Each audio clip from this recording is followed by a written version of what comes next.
નમસ્કાર દોસ્તો, જય હિન્દ. ઇન્સ્પાયર ગુજરાતમાં આપ સૌનું હાર્દિક સ્વાગત છે. તો દોસ્તો, ભારતની બહાર રહેતા એટલે કે અમેરિકામાં રહેતા અને અમેરિકાની અંદર ભણનારા વિદ્યાર્થીઓ, ભારતીય વિદ્યાર્થીઓ માટે એક ચિંતાનું એક કારણ એ બની રહ્યું છે આ એક મહત્વની અપડેટ.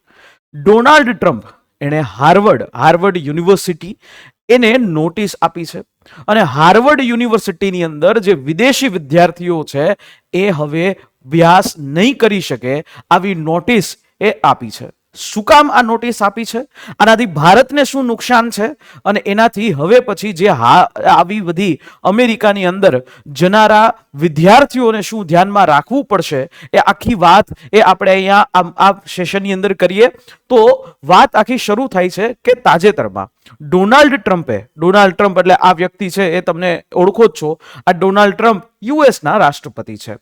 યુએસના રાષ્ટ્રપતિ અવારનવાર એ ચર્ચામાં રહેતા હોય છે. શું કામ ચર્ચામાં રહેતા હોય છે? કારણ કે એના જે પ્રકારના સ્ટેટમેન્ટ હોય છે એ સ્ટેટમેન્ટ માટે આ યુએસના રાષ્ટ્રપતિ છે વારંવાર એ આ પ્રકારની ચર્ચામાં બની રહેતા હોય છે. ભારત અને પાકિસ્તાનનું સીઝ ફાયર જે છે એમણે કરાવ્યું, આવી પણ પ્રકારની ન્યૂઝ જે છે આપે છે અને મિડલ ઈસ્ટમાં જાય છે તો મોટી બધી ડીલ લઈને આવે છે. તો યુએસની અંદર અત્યારે એક ડોનાલ્ડ ટ્રમ્પ પોતાનું એવું પ્રોમિસ જે વચન નિભાવી રહ્યા છે જે એને ઇલેક્શન પહેલા આપ્યું હતું કે યુએસની અંદર માત્ર ને માત્ર ભારતીય નહીં, માત્ર ને માત્ર અમેરિકાના જ વિદ્યાર્થીઓ ભણે, આ પ્રકારની સ્ટેટમેન્ટ એમણે ડોનાલ્ડ ટ્રમ્પે ત્યારે આપ્યું હતું અને અત્યારે હવે એ જ પ્રકારના સ્ટેટમેન્ટ છે એ પૂરા કરી રહ્યા છે. તો આ યુનિવર્સિટી છે, આ યુનિવર્સિટીનું નામ હાર્વર્ડ યુનિવર્સિટી છે. દુનિયાની ટોપ યુનિવર્સિટીની અંદર આનું નામ એ આવે છે. એવું કહેવાય છે કે આ યુનિવર્સિટીમાં ભણેલો કોઈ પણ વિદ્યાર્થી છે એ વિશ્વની મોટી મોટી કંપનીઓ હોય એની અંદર એ જાય છે અને બહુ મોટો પગાર એ મેળવે છે અને એનું આખું જીવન છે એ એવું સારું બની જાય કે જેથી કરીને ભવિષ્યમાં એનું બીજું કોઈ વિચાર કરવાની જરૂર રહી નહીં. એ પ્રકારનું ક્વોલિટી એજ્યુકેશન વિશ્વની અંદર આ વૈશ્વિક એવી સંસ્થા, દુનિયાની અંદર ઘણી બધી એવી સંસ્થાઓ છે જેમ કે Harvard university, Oxford university, Massachusetts university છે, પ્રિન્સટન યુનિવર્સિટી છે. યુએસ અને કેનેડાની અંદર દુનિયાના ઘણા બધા વિદ્યાર્થીઓ ભણે છે. એમાં ભારત પણ આવી ગયું. ગુજરાતમાંથી પણ ઘણા બધા ઉમેદવારો, ઘણા બધા વિદ્યાર્થીઓ છે એ ત્યાં યુએસની યુનિવર્સિટીમાં ભણવા જાય છે. શું કામ જાય છે? કારણ કે એ લોકોને એવું લાગે છે કે ભારતની યુનિવર્સિટીમાં શિક્ષણ લેવાથી એને ભવિષ્યમાં કોઈ એવો સ્કોપ એ નથી મળતો. ચોક્કસથી હવે તો ધીમે ધીમે એજ્યુકેશન છે એ સુધરી રહ્યું છે, ટેકનોલોજીનો ઉપયોગ થઈ રહ્યો છે, પણ તેમ છતાં ઘણા બધા વિદ્યાર્થીઓ માત્ર ડિગ્રીના લીધે, માત્ર એમ લાગે કે હાર્વર્ડ યુનિવર્સિટીની ડિગ્રી અને એ ડિગ્રી હોય તો દુનિયાની અંદર કોઈ પણ કંપનીઓ છે એ મોટો પગાર એ આપે, એટલા માટે આ યુનિવર્સિટીની અંદર વિદ્યાર્થીઓ ભણવા જાય છે. તો ડોનાલ્ડ ટ્રમ્પે તાજેતરમાં એક સ્ટેટમેન્ટ જે છે એ જાહેર કરે છે. એ સ્ટેટમેન્ટની આપણા ભારતની અંદર અને સાથે સાથે દુનિયાના અલગ અલગ દેશોમાં આની ચર્ચા થાય છે. શું ચર્ચા થાય છે? તો કે ડોનાલ્ડ ટ્રમ્પનું જે ટ્રમ્પ એડમિનિસ્ટ્રેશન છે, એટલે કે જે ટ્રમ્પ એડમિનિસ્ટ્રેશનની વાત કરીએ એ જે ડિપાર્ટમેન્ટ ઓફ હોમલેન્ડ સિક્યોરિટીઝ, તમને પણ ખ્યાલ છે દુનિયાની અંદર જો સૌથી અઘરા વિઝા કોઈના હોય તો યુનાઇટેડ સ્ટેટ્સના છે. યુનાઇટેડ સ્ટેટ્સની અંદર એટલે અમેરિકાની અંદર કોઈ વિદ્યાર્થીઓએ ભણવા જવું હોય તો કાં તો એ J1 વિઝાથી જાય અથવા તો F1 વિઝાથી જાય. હમણાં આગળ આપણે એ પણ વાત કરીએ કે J1 વિઝા એટલે શું અને F1 વિઝા એટલે શું. તો department of homeland security, Donald ટ્રમ્પનું જ એ ટ્રમ્પ એડમિનિસ્ટ્રેશન છે, એમની જ સરકાર દ્વારા એક લેટર છે એ જાહેર કરવામાં આવે છે કે હાર્વર્ડ યુનિવર્સિટીનું જે સ્ટુડન્ટ એક્સચેન્જ વિઝિટર પ્રોગ્રામ, જેને શોર્ટ ફોર્મની અંદર કહેવામાં આવે છે સ્ટુડન્ટ એક્સચેન્જ વિઝિટર પ્રોગ્રામ, આ વિઝિટર પ્રોગ્રામને સર્ટિફિકેટ આપવામાં આવતું હોય છે જે ડોનાલ્ડ ટ્રમ્પ એટલે કે સરકાર દ્વારા. સરકારે આ SEVP જે છે એ સર્ટિફિકેશન હાર્વર્ડ યુનિવર્સિટીનું રદ કરી દીધું છે. હવે પ્રશ્ન સીધો ઉભો થાય, શું કામ રદ કર્યું હાર્વર્ડ યુનિવર્સિટીનું? આવું બધું કરવાની એ જરૂરિયાત શું પડી? તો હાર્વર્ડ યુનિવર્સિટી એવું કહેવાય છે, જેમ ભારતની અંદર જેએનયુ યુનિવર્સિટી છે કે જે રાઇટ વિંગ વિચારધારા અને લેફ્ટ વિંગ વિચારધારાનું જ્યારે આપણે વાત કરતા હોય તો ત્યાં બધા લેફ્ટિસ્ટ વિચારધારાવાળા વિદ્યાર્થીઓ ભણતા હોય છે. જેએનયુ જેવું આ ત્યાંનું જેએનયુ કહેવામાં આવે છે, એટલે કે ત્યાંનું જવાહરલાલ નહેરુ યુનિવર્સિટી એ કહેવામાં આવે છે. આ યુનિવર્સિટી ઉપર એવા આરોપ લાગ્યા છે કે આ યુનિવર્સિટીની ના વિદ્યાર્થીઓ છે યુએસની અંદર અલગ અલગ જે છે હિંસક પ્રવૃત્તિઓ પણ કરે છે. યુએસની અંદર આ વિદ્યાર્થીઓ કમ્યુનિસ્ટ વિચારધારા એટલે કે ચાઇનીઝ વિચારધારા ફેલાવી રહ્યા છે. આ પ્રકારની આરોપો એ લાગે છે.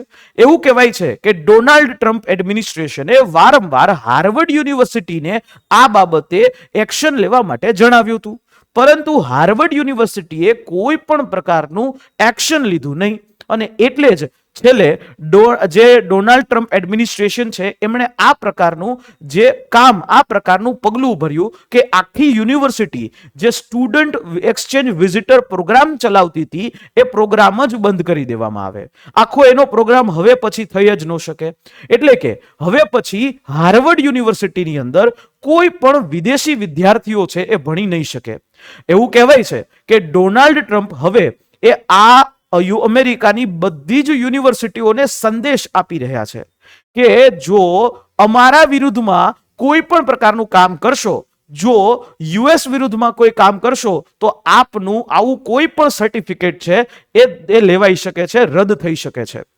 એટલે હાર્વર્ડ યુનિવર્સિટી ઉપર આવું પગલાઓ લેવાય એટલે બીજી બધી જ યુનિવર્સિટી છે એના વિદ્યાર્થીઓ છે એ ડરના માહોલમાં મુકાય કે કાલ સવારે અમને પણ બહાર કાઢી મૂકશે. તમને ખ્યાલ છે આની પહેલા પણ ડોનાલ્ડ ટ્રમ્પે અમેરિકાની અંદર જે ઇલીગલી રીતે રહેનારા લોકો જેને ડિપોર્ટ કર્યા હતા, બેડીઓ બાંધીને ડિપોર્ટ કર્યા હતા અને ભારતમાંથી સૌથી વધારે યુએસમાં જનારા ગુજરાતીઓ એ જ હતા. અને ગુજરાતીઓને એક વિદેશમાં જવાની જે ઘેલછા લાગી છે એનું પરિણામ એ લોકો પછી ભોગવી રહ્યા છે. ત્યાં કોઈ પણ રીતે એ અકસ્માત થતા હોય છે અને જેમ કે ત્યાં જે છે એ માત્ર મજૂર તરીકે કામ કરે છે. એક રીતે આપણે જોવા જઈએ તો ભારત એ હંમેશા ભારતીય માટે એ સારું જ રહ્યું છે. ગમે એવું છે ભારત છે, બરાબર. ભારતની અંદર તમને તમામ વસ્તુઓ સસ્તી મળે છે, યુએસની અંદર બધી જ વસ્તુઓ મોંઘી મળે છે.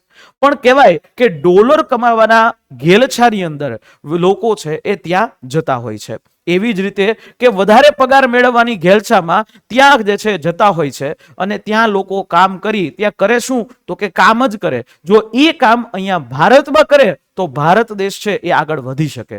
પરંતુ અત્યારે હાલ ડોનાલ્ડ ટ્રમ્પ એડમિનિસ્ટ્રેશન દ્વારા બધા જ વિદ્યાર્થીઓ જે લોકો હાર્વર્ડ યુનિવર્સિટીની અંદર ભણી રહ્યા છે એમને 72 કલાકનું અલ્ટિમેટમ પણ આપ્યું છે અને સાથે સાથે હાર્વર્ડ યુનિવર્સિટીના વિદ્યાર્થીઓ જે બહારવાળા છે, જે એક્સચેન્જ પ્રોગ્રામની અંદર આવ્યા છે, જેમાં ચાઇના છે, ભારત છે, અલગ અલગ દેશોના ઘણા બધા વિદ્યાર્થીઓ, એમના ઉપર અત્યારે હાલ લટકતી તલવાર છે. ગમે તે સમયે એ વિદ્યાર્થીઓને દેશની બહાર એ કાઢવાનો હુકમ એ થઈ શકે છે. એટલે કે ટ્રમ્પ એડમિનિસ્ટ્રેશન કોઈ પણ ભોગે યુનિવર્સિટીની અંદર જે સ્ટુડન્ટ રિવોલ્યુશન થતી હોય એને કરવા દેશે નહીં અને કોઈ પણ રીતે એ સ્ટુડન્ટની વિરુદ્ધ જે સ્ટુડન્ટ ટ્રમ્પ વિરુદ્ધ જાય છે એના ઉપર એ કાર્યવાહી છે એ ચોક્કસથી એ કરશે. પરંતુ એક પ્રશ્ન એ ઊભો થાય કે ભાઈ આ પ્રકારની વસ્તુઓમાં ટ્રમ્પે એક સાથે સાથે 6 શરતો પણ મૂકી છે. જો હાર્વર્ડ યુનિવર્સિટી એ એના જે નોન ઇમિગ્રન્ટ વિદ્યાર્થીઓ એટલે કે જે વિદેશી વિદ્યાર્થીઓ છે એની કોઈ ગેરકાયદેસર પ્રવૃત્તિને લગતા એ કેમ્પસની અંદર હોય કે કેમ્પસની બહાર એવા કોઈ પુરાવા આપે તો આપણે એના આ સર્ટિફિકેટ વિશે વિચારી શકશે. જો એવો કોઈ રેકોર્ડ આપશે કે જે બહારના વિદ્યાર્થીઓ છે એ યુએસની અંદર હિંસક પ્રવૃત્તિઓ કરતા હોય એવો કોઈ ઓડિયો કે એવું કોઈ પ્રૂફ આપશે તો એની આ વસ્તુ છે જવા દેવામાં આવશે. તો જો એ યુનિવર્સિટીના વિદ્યાર્થીઓ કે જે કોઈ કર્મચારીને ધાક ધમકી આપવામાં આવે એવો કોઈ પણ રેકોર્ડ આપી દે તો પણ એને આપણે જવા દેશું, તો પણ એ વિદ્યાર્થી યુનિવર્સિટીનું સર્ટિફિકેશન ઉપર વિચાર થશે. જે વિદેશી વિદ્યાર્થીઓ જેના ઉપર કોઈ ડિસિપ્લિનરી એક્શન નોંધાયેલા હોય એવા વિદ્યાર્થીઓનો કોઈ રેકોર્ડ આપે અથવા તો જે છેલ્લા 5 વર્ષની અંદર હાર્વર્ડ યુનિવર્સિટીમાં ભણેલા છે એવા વિદ્યાર્થીઓનો કોઈ પણ એવો રેકોર્ડ જે આપે, એવો વિડીયો ફૂટેજ આપે કે જે કોઈ આવી હિંસક પ્રવૃત્તિ અથવા તો આંદોલનકારી માર્ગમાં જોડાયેલા હોય તો એવા વિદ્યાર્થીઓને આપી દો, નામ આપી દો, અમે એને પકડી અને એને એના દેશમાં મોકલી દેશું. આ પ્રકારની વાત છે. એટલે આમ જોવા જાવ તો ભારત અને દુનિયાના અલગ અલગ દેશોના વિદ્યાર્થીઓ જ્યારે યુએસની યુનિવર્સિટીમાં ભણવા જાય છે તો એનાથી ફાયદો યુએસને જ છે, કારણ કે ભારતના વિદ્યાર્થીઓ મસ્ત મોટી ફી આપી અને યુએસની અંદર એની યુનિવર્સિટીમાં ભણવા જાય છે. એટલે કે ભારતની અંદરથી પૈસો અથવા તો દુનિયાના બીજા દેશોમાંથી પૈસો એ ત્યાં આવે છે. એટલે કે ફોરેન ઇન્વેસ્ટમેન્ટ છે એ ત્યાં આવે છે. એટલે એક પ્રકારે વિદેશી હુંડિયામણ અમેરિકાની અંદર વધી રહ્યું છે. પરંતુ ટ્રમ્પ આ બધી જ વસ્તુને અવગણી અને હવે સીધું જ જે વિદ્યાર્થીઓ ટ્રમ્પની વિરુદ્ધમાં જશે એના ઉપર યુએસની ઉપર કાર્યવાહી થશે. એટલે આનાથી થયું એવું કે ટ્રમ્પની આ ડરને કારણે બીજી બધી યુનિવર્સિટીના વિદ્યાર્થીઓ છે એ હવે એવું કોઈ પગલું નહીં લે કે જેથી એને નુકસાન થશે. તમને એક વાત જણાવી દઉં કે હાલની તકે જે વિદ્યાર્થીઓ લગભગ 7,000 જેવા વિદ્યાર્થીઓ જે વિદેશી વિદ્યાર્થીઓ યુએસની અંદર હાર્વર્ડ યુનિવર્સિટીમાં ભણી રહ્યા છે એ બધા જ વિદ્યાર્થીઓને ડિપોર્ટ કરવામાં આવશે. તો એમાં 700 કરતા પણ વધારે ભારતીય વિદ્યાર્થીઓ છે. એટલે હવે એ વિદ્યાર્થીઓને કાં તો બીજી યુનિવર્સિટીમાં પ્રવેશ લેવો પડશે વધારે ફી ભરીને, અથવા એ લોકોને ફરી પાછું ભારત આવી જવું પડશે. આ સૌથી એક મોટું સંકટ એ ભણનારા વિદ્યાર્થીઓનું છે. પણ અહીંયા પ્રશ્ન એવો છે કે જ્યારે ભારતની યુનિવર્સિટીઓની અંદર તમામ વસ્તુઓ અવેલેબલ હોય તો શું કામ મોસ્ટ મોટી ફી દઈ અને યુએસની ઇકોનોમીને આપણે વધારે મજબૂત બનાવવા જઈએ, યુએસની અંદર આપણે કામ કરી અને યુએસની ઇકોનોમીને શું કામ આપણે વધારે મજબૂત બનાવીએ, સ્ટ્રોંગ બનાવીએ. અહીંયા પણ આપણા દિલની અંદર એક જ વસ્તુ હોવી જોઈએ કે મેરા ભારત મહાન. પણ અહીંયા એક J1 અને F1 વિઝા શું છે એની ઉપર એક નાનકડી વાત એ કરી દઉં કે યુએસની અંદર કોઈ પણ વિદ્યાર્થીઓને જવું હોય તો એ બે રીતે વિદ્યાર્થી વિઝા તરીકે જઈ શકે. જેમાં F1 વિઝા જે કહેવાય એ અભ્યાસી વિઝા કહેવાય, જે યુનિવર્સિટી કોલેજની અંદર ભણવા માટે એ વિદ્યાર્થીઓને એ આપવામાં આવે.